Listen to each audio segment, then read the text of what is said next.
एकनाथ शिंदेंचे पुन्हा धक्का तंत्र.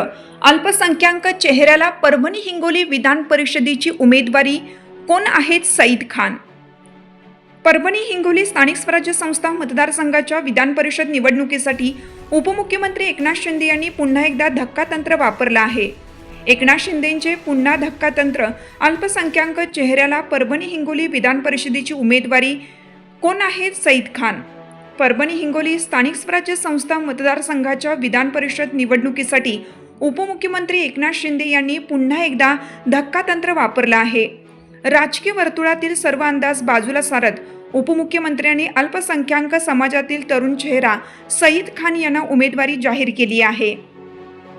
सईद खान हे सध्या शिवसेनेच्या अल्पसंख्याक आघाडीचे प्रदेशाध्यक्ष असून ते खासदार डॉक्टर श्रीकांत शिंदे यांच्या कोर कमिटीचे अत्यंत विश्वासू सदस्य मानले जातात.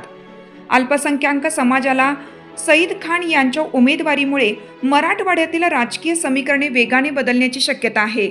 शिवसेनेच्या पारंपरिक मतदारांसोबतच अल्पसंख्याक समाजाला महायुतीकडे खेचण्यासाठी उपमुख्यमंत्री शिंदेंनी टाकलेला हा पत्ता अत्यंत महत्त्वाचा मानला जात आहे.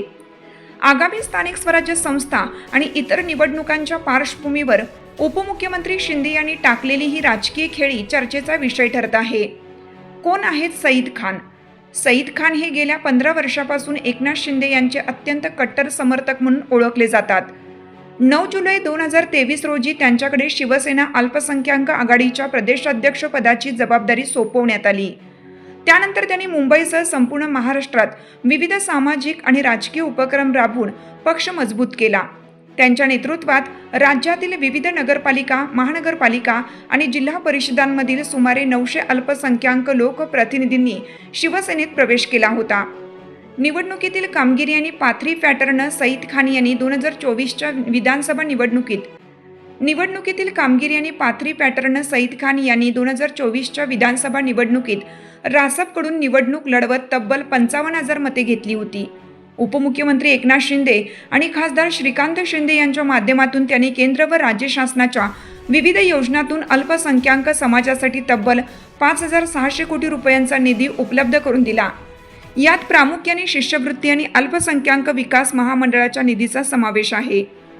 याशिवाय केवळ पाथरी विधानसभा मतदारसंघात त्यांनी 950 कोटी रुपयांची विकास कामे केली.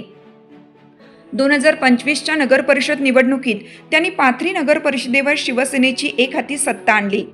तिथे शिवसेनेचे नगराध्यक्ष आणि 9 नगरसेवक निवडून आले. सोनपेठमध्ये आघाडी करून नगराध्यक्षांनी 10 नगरसेवक तर मानवतमध्ये 5 नगरसेवक निवडून आणण्यात त्यांचा मोठा वाटा होता. अल्पसंख्याक समाजात निर्णयाचे स्वागत. नुकत्याच पार पडलेल्या 2026च्या जिल्हा परिषद आणि पंचायत समिती निवडणुकीत त्यांनी पाथरी मतदारसंघातून 2 जिल्हा परिषद सदस्य आणि 4 पंचायत समिती सदस्य निवडून आणले. तसेच पाथरी कृषी उत्पन्न बाजार समितीत 9 संचालक निवडून आणून आपले वर्चस्व सिद्ध केलं. सईद खान यांच्या या कौशल्याची दखल घेत आता त्यांना थेट विधान परिषदेच्या रिंगणात उतरवण्यात आलं आहे. अल्पसंख्याक समाजात या निर्णयाचे स्वागत होत असल्याचं चित्र आहे. त्यांच्या या उमेदवारीमुळे परभणी हिंगोलीच्या स्थानिक राजकारणात मोठी उलथापालथ होणार असून महायुती विरुद्ध महाविकास आघाडी यांच्यातील लढत आता अत्यंत चुरशीची होणार आहे. कायदा लाईव्ह बातमीसाठी परभणी जिल्हा प्रतिनिधी शेख अजहर हदगावकर, संपादक सौदागर मोहम्मद रफी. ताज्या घडामोडी जाणून घेण्यासाठी कायदा लाईव्ह न्यूज या यूट्यूब चॅनेलला सबस्क्राईब करा. बेल आयकॉनवर क्लिक करा. लाईक, कमेंट, शेअर करायला विसरू नका.